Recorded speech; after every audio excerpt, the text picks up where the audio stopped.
Okay, so the next major self-controlled design that I want to talk about is the case crossover. Now, this is similar to the self-controlled case series in as much as everybody that's included in the study has had the outcome of interest. They haven't all had the exposure, but they have all had the outcome. And again, each case of the outcome acts as their own control, and we define several periods before the outcome as either a case or a crossover period, and we compare the risk of exposure during the case and the crossover periods to see whether people were more likely to be exposed during the case period than some other previous crossover period. And I'll show this on a cartoon. So again, we've got somebody's observation time here. They have the outcome at this point here. We can then ignore everything that happens in the future. So this is quite different to the self-controlled case series where we were allowing people to remain under observation. So we stop observing people at the outcome, and we will look at this case period and see whether they had the exposure we were interested in, but we will then also look at potentially one or more control periods earlier on to see whether they had the exposure then. Yeah. So relatively straightforward, a bit like a case control study, but where everybody is their own control. Yeah. So in its simplest form, we just have one crossover or control period, and we contrast that with the case period. So you could, in theory, do a case crossover study just with a calculator. You don't need any fancy statistical software at all. That's all you need. The example I'm going to tell you about is one about benzodiazepines. So these are drugs like Valium, which they can cause drowsiness, and this is well known. The research question was, does being prescribed a benzodiazepine increase your risk of having a road traffic accident? Okay.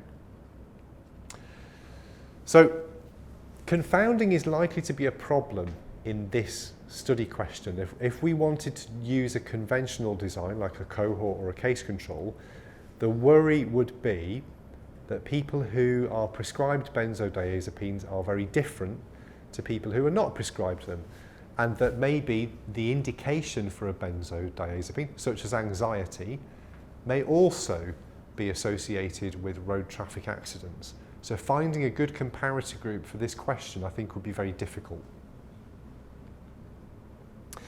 So the study that was done was in a small region of Scotland, which is in the north of the UK, and this was over a 3-year period where they were able to get full prescription data for everybody who lived in that area.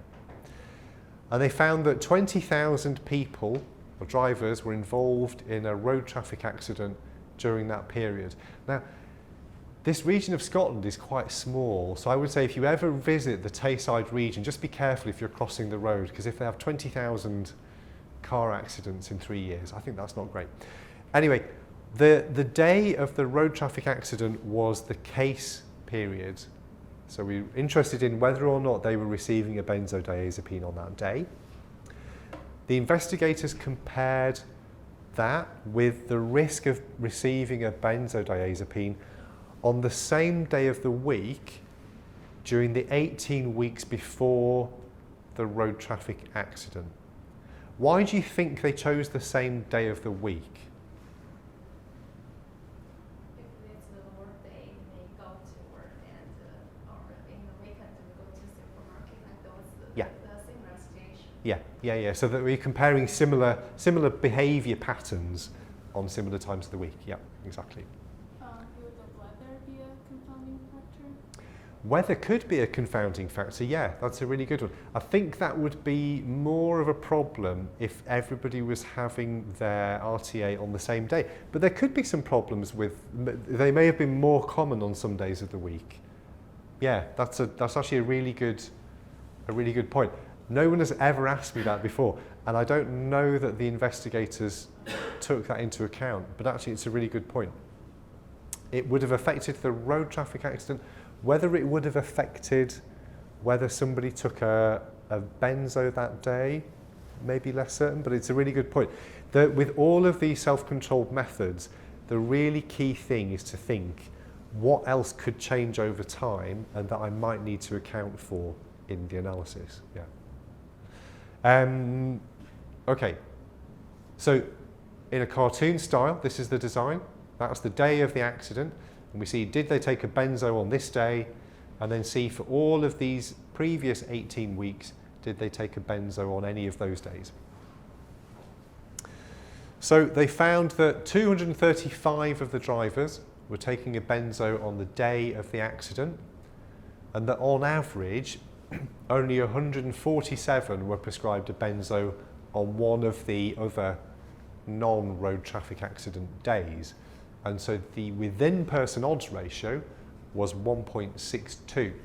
So in other words, yes, there did seem to be an increased risk of having an accident if you were taking a benzodiazepine that day. Okay, so in lots of ways, this is a more simple design than the self-controlled case series. It makes fewer assumptions. It also, I haven't got time to go into it particularly today, but it does assume that the risk within the whole population of receiving a treatment is static over time. So if we go back to this example here, let's imagine that rather than weeks, this was years. So if this is 18 years before the road traffic accident, let's imagine that the rate of prescribing of benzodiazepines has changed drastically over 18 years, and that everybody in the population is more likely to be prescribed a benzo here than they were there. It would mean that I would find an artificially increased risk associated with having the outcome. So there is an assumption that the rate of prescribing in the population is the same over the time period. This isn't the case for the self-controlled case series. It doesn't matter for that design. Okay.